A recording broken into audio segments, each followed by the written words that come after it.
पनडुब्बी में कैसी होती है सैनिकों की ज़िंदगी। आज की इस वीडियो में हम बताएंगे कि कैसी होती है पनडुब्बी में नाविकों की ज़िंदगी।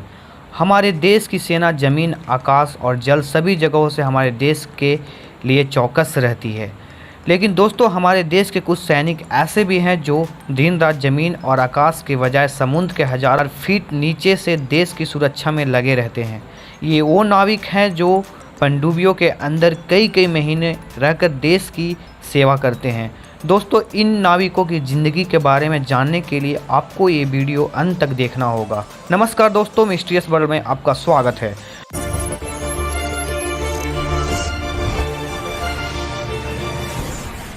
दोस्तों, नौसेना को देश की सुरक्षा की जिम्मेदारी दो लेवल पर दी जाती है। एक पानी के ऊपर रहकर, दूसरा पानी के नीचे रहकर। पानी के हजारों हजार फीट देश की सुरक्षा के लिए नेवी के कुछ सैनिकों को पनडुब्बी या सबमरीन में तैनात किया जाता है। इस विशेष सेवा के लिए सैनिकों का चयन अलग अलग डिवीज़न में उनकी अपनी इच्छा, ट्रेनिंग और मेडिकल मानकों में उनके प्रदर्शन के आधार पर किया जाता है। सबमरीन में तैनात इन नौसेनाओं का जीवन आसान नहीं होता। इनके परिवार वाले बताते हैं कि इनकी ज़िंदगी बहुत कठिन होती है।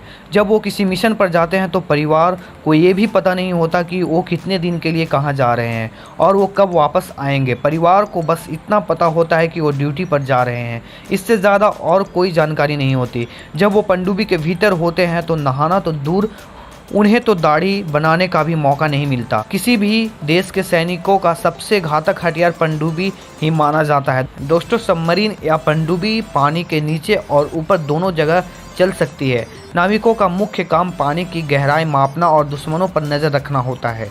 ये पनडुब्बियाँ रॉकेट, मिसाइल लॉन्चर जैसे हथियारों से भी लैस होती है, जो इन्हें दुश्मन जहाज के लिए घातक बनाती है।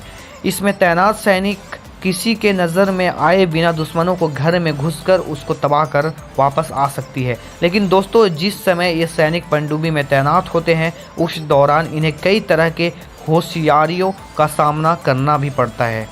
किसी मिशन को अंजाम देने के लिए पनडुब्बी के साथ जैसे ही नौसेना पानी के हज़ारों हजार गहराई में डुबकी लगाते हैं, वैसे ही उनका बाहरी दुनिया से संबंध टूट जाता है। ऐसे मिशन 1 महीने से लेकर 6 महीने तक का भी हो सकता है। इस दौरान इनका अपने परिवार से कोई संबंध नहीं होता। दोस्तों, आपको ये जानकर हैरानी होगी, पानी से घिरे रहने के बावजूद भी पनडुब्बी में सवार नौसैनिक कई दिन तक नहीं नहा पाते हैं। कई बार तो ऐसा भी होता है कि मिशन खत्म करने के बाद, पानी के ऊपर आने के बाद इन सैनिकों को स्नान करना नसीब होता है। ऐसा इसलिए होता है क्योंकि पनडुब्बी में हमेशा पानी की कमी होती है। हर 9 सैनिकों को 3-4 मग ही पानी मिलता है। इस पर तैनात सैनिकों को पहनने के लिए डिस्पोजेबल क्लॉथ दिए जाते हैं, जिसे 2 से 3 दिन के बाद उतार कर फेंक दिया जाता है। इन कपड़ों में एक खास तरह का केमिकल लगा होता है जो नौसेनाओं को बिना नहाए भी कीटाणुओं से दूर रखता है। पनडुब्बी में सभी सैनिक एक ही तरह के कपड़े पहनते हैं, चाहे वो कोई भी अधिकारी हो या सैनिक। पनडुब्बी में रहकर इन सैनिकों को कई दिन सूरज की रोशनी देखना भी नसीब नहीं होता है। इसके चलते जब वो पनडुब्बी की सतह पर आते हैं तो नौ सैनिकों को हाथ पैर में भी जकड़ जैसी समस्याओं से जूझना पड़ता है। इतना ही नहीं, नौसेनाओं को पनडुब्बी पर खाने का भी समस्याओं का सामना करना पड़ता है। खाने के लिए इन्हें बिना तड़के की दाल, रोटी, चावल और बेहद कम मसालों वाली सब्जी दी जाती। खाने की चीज़ें ताज़ा नहीं होती बल्कि दिन रात डब्बों में मिलती है। खाने का सामान भी सीमित मात्रा में होता। खाना बनाते समय इस बात का ध्यान रखा जाता है कि ज़्यादा धुआं ना उठे, इसलिए खास तौर से सादा खाना बनाया जाता है। अगर मिशन निश्चित अवधि से ज़्यादा समय तक चलता है तो पनडुब्बी में उपलब्ध खाने से ही काम चलाना पड़ता है। पनडुब्बी जब भी समुद्र के अंदर जाती है तो उसके साथ डॉक्टर और प्राथमिक चिकित्सक का सामान साथ होता है, क्योंकि अगर किसी को उल्टी या चक्कर जैसी परेशानी होती है तो तुरंत इलाज किया जा सकता है। अंदर काफ़ी सारा उपकरण लगे होने के कारण सोने की जगह बहुत कम होती है, इसलिए पनडुब्बी में नौसेनाओं की सोने की शिफ्ट लगाई जाती है। मिशन के दौरान सैनिकों को 5 से 6 घंटे सोने का समय मिलता है।